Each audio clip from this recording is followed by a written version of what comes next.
अगदी वेळेवर आला. ये ना हा माझा मित्र.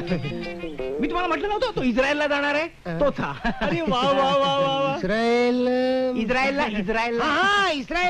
इस्रायलला जाणार आहे. कशाला जाणार आहे रे? मी तुला सांगितलं नव्हतं त्या डायबिटीसच्या औषधाबद्दल.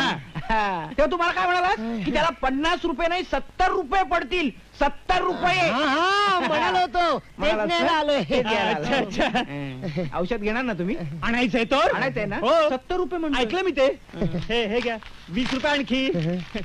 लक्षात ठेवून घेऊन या हो औषध. तुम्ही काय काळजी करू नका. औषध आणतो तो. वाट बघा. हा? आणणार ना तो. हा. म्हणजे काय? अरे वा. बरं आहे. येतो परशुराम. हे घे 20 रुपये. इस्रायलचं तुला काय? काय करायचंय? 20 रुपये घे. मला काय करायचंय? 20 रुपये मिळाले, इस्रायल गेलं बोंबलत. तुमची क्वालिफिकेशन चांगली आहेत. तुमचं गाणंही मला आवडलं. तुम्ही उद्यापासून आमच्याकडे संगीत शिक्षक